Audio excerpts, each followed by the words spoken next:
mukulu disantata madde nkusaba ojjekoko katono nawe otangazeemu bwe kityo. Yes, tukyagenda mu maaso. Assalamu alaikum. Alaikum assalam wa rahmatullah. Inna lillahi wa inna ilaihi raji'un. Gwo watuuse ku muyimbi twayogeddeko nawe twadde ku CBS ekiro abali ka understand. Ne twogerako nawe ku masimu nga yakafuna obuzibu. Kuva mu ntandikwa. Abantu basigiremu ekifaananyi abalabi. Kuva ku ntandikwa ng'omukulu bw'agambye nze nabadde n'abantu bano. Kubera kibuga tulina kimu nga kiruga ffenna. Enjawulo yabaddemu nti ffe tuyimba nga bo tebannajja banajja. Nti yana okufuna akabenje ffe tukomawo nga kibo bagenda. Motoka emu kuzaali bava okuyimba waliwo yabadde mu Bandugga n'abalabi yadde nabo naye nga ne bamugema. Eyaffe esoose nejja ng'erinda gye tuva ku mabega tugirese mayilozi ndoza nga 3. Twasoose ne basanga nga bano bannaffe bagenda. Obayita essanga gwa muntu abamanyi ku luguudo olwo kati nate okutuuka essanga naye nga badduka emisinde emiyitirivu bannaffe bano abafunye obuzibu babayiseeko nga batuyitako bagenda ebatuyiseeko era twaboogedde kati si balimba nti ebibbo naye nga badduka nnyo tugimanyi wayiseewo dakika nga 10 nga tebalina tekusanga bannaffe betwaliseme abadde batubako abadde Ndugga ne banna abalala ne bamirise eŋŋendo ndoza wakati abe bafunidde akabenje Semuto awo olwatuuka Semuto kuba show yabadde Semuto kati wakati wa Kirolo ne Semuto gwamanyi ku luguudo olwo wabadde akabenje akwali omuggo ogwo bukyabadde kyatuyambye nnyo nti bati banayitawo babasanze bakagwako ndoza akabenje ako nga tonna babona muntu yakuŋŋaanye okujja kubalaba ne basooka babeekengera bayita babbi oluvannyuma balenga oli emmotoka eyeesimbye wansi nga balaba ekkiri amu ne bagamba tetuyimirira kaba tuyimirire bagenda okubatuukako nga bantu be bamanyi ekyo bwe kyabadde ne batukubira batuuke okukyusa tuyambe ku bannaffe kuba awantu awo waliwo ngeri y'omugga era bagudde mu mugga wansi mu mazzi n'abamu banyuluddwa ddala mu mazzi nga babuliddemu twasembye okwogerako namugamba muli banyulula mu mazzi ne banyululwayo ne tubavuga nti baleeta emulago olwo ssaawa mmeka? Ssaawa zaaddewo akabenje kale kakaddewo wakati essaawa 6:07 kuba abantu batuseewo ssaawa 9 emulago ssaawa 9 bwe kityo bwe kyabadde tubaleeta ababiri bafiiridde wano omu gye twategedde nti oba oli yabadde nabo tukitegedde ku makya nga yesigadde wansi w'emmotoka nga mwebaseeko mu mazzi egye yafiiridde. Abantu abafudde wadde bamanyiiko amanya ngadde mbamanyi kwafuddeko Lady Grace basinga bamukazi akola Layira omuwala yayimba ndayira amazima ga Katonda omukyalo oyo yagafudde waliwo akalenzi akalala so kabanye wa Paulo Kafero omugenzi nga kakyali kato Kasaidi Kabuye kali kakuba jita nako kamu kubafiridde wano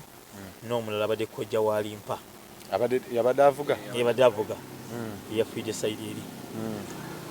kubali ku bitanda akadde kantulina wa Limpa yamenyese bubi nnyo kugulu kuno okwa Saidi ki okwa Saidi yaddyo eyakono bamenyekedde mu kisambira amagumba ne gafuluma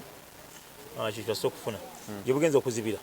ng'ate n'okuzimba azimbye mu kifuba ne feso mulanga ezimbye teyafunye yabuliidinzeko ekitonotono wansi eno ne waguti teyabuliidinze era otwogera kati ali mu theatre agenda kulongosebwa amagulu bamuseemu ekyuma n'ebirala kwabaddeko omulenzi omulala Ragafaya abamu bamumanyi ne muganda we abona bayisibwa bubi omu yayabisa akataago era naye ali mu kujjanjabibwa mbeera sinungi n'akatono Ragafaya naye azimbye mu kifuba naye ye kalekaleko nekwako n'omulenzi omulala gwe nerabijja erinnya beebuse. So okuva ku ssaawa ng'ezo abayimbi oba abakulu ababatwala baali bazeeko gye muli? Nja kwebaza nnyo kusooka ddala nze kenyinza okuva ssaawa ziri eri batwala abayimbi ate ni mu ofiisi ddala entuufu eya welfare nti yange era abamu tuyambyeko otwogerera Grace emmotoka emukimi yaffe eno atwalibwa ebukoto akolebweko n'oluvannyuma atwalibwe ne keesi byonna babikolako abafino ekimu kuba tulina endagaano yaffe tulina enkolagana n'aba Uganda Funeral Services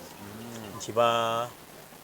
tulina akasente kesasula akatonotono naye nga kaba ka buli muntu buli mwaka olina akasente kotoola gwe nga buli muyimbi ali registered kati Grace tufunye omukisa nti yasangiddwa nga yamala okuligesalinga mu office ewange mu nsonga eyo era yo services zaffe azifunye mu mbeera ebanga insurance yo ya buli mwaka sasula emitwalo 10 mu kino nandikuliza na buli muyimbi yandiyegaseeko n'akikola family tugikwatiddeko mu mbeera efaanana bwekyo n'abalala bano tubafunye ku buyambi wadde obutenkana bwabano bwa bwankizo bwo naye nabo tubayambye okubeera bitwatandikidde n'okutuusa olwaleero era bakama baffe abalala we bali awo bafina amasanyaze we bali Sofia Gombya we bali Basindi we bali waggulu awo tukyagenda mu maaso n'okulambula abalwadde tulaba tibo tubayambye tutya mu mbeera efaanana bwekyo abo tuyimiridde so far ekifaananyi okisize bulungi wange munayo ekibuuzo ekifaananyi okisize bulungi nekirala njagala nnyo okwebaza muntu bwe bamuleeta emulago baliwo abantu bateeka okwogera nti ate emulago naye baatufuddeko ekisoboka baatufuddeko nnyo ab'emulago kino kibebaza keya weeri basanze balina abalwadde bangi nnyo naye baatufuddeko nnyo okusinzira ku mbeera abaffe mu babadde kale se tweyanziza nnyo obubaka bo busobola abantu ngaoyanjulako waaw njagala okusaba abantu bonna eyo okwongera obuyambi ddala obw'essaala tubwetaaga nnyo naye babwansimbi tubwetaaga buli omu nga bw'aba asobodde kino obwensimbi omuntu abutuukiza kwani era abuteeka mu office ya welfare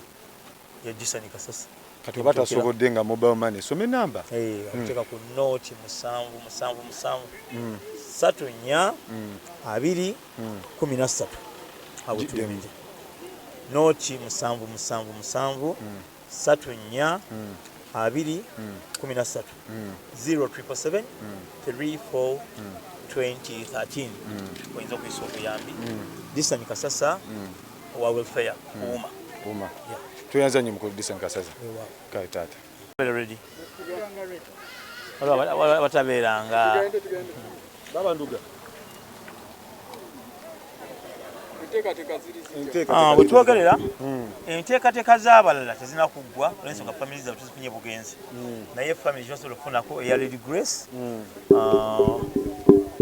olwaliwo kati abafina bamutute ku funeral home wali ebukoto then from there bamutwale tugenda okumira olumbe ffenna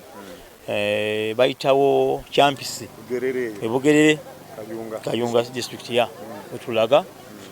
n'abalala tujja kuba tubategeeza nga tumaliriza enteekateeka zaabwe olw'ensonga family zaabwe zakajja buzikadde kano bano babatutte kwe buli ajja gwe tujjayo ng'agenda kuba ate lwaki omulala alinda omulala ng'ate ono bibyo biwedde so ffenna tugenda Kayunga mukadde kano bana abasobodde tujja kuba tubategeeza n'abalala bwe balaze tusobole okweyawulamu abasobodde alage gy'alaze omulala asobole okulaga gy'alaze essaawa zino bamutwala butereevu bamujja bukoto bamutwala butereevu Kayunga twandyagadde nnyo era twakirowoozezaako ekyokuba nti abantu bano gye bafudde ekikungu oba twandibalise ku National Theatre naye olwa families obutagira ku munezi muntu twaddewo okumanya tetunamanya ko bakyagala nabatakyagala oba bayinza okukigaana ate nga tuyinza kusalirawo bali ba family kye babasazeewo oya yatula tukoze enteekateeka eri naye abamu tetunala okukkaanya nabo batugambye bagenda bakigaayegayemu tulabe singa babaawo enkyukakyuka byonna tujja tubategeeza nga bwe kiba kiri 88.8 CBS FM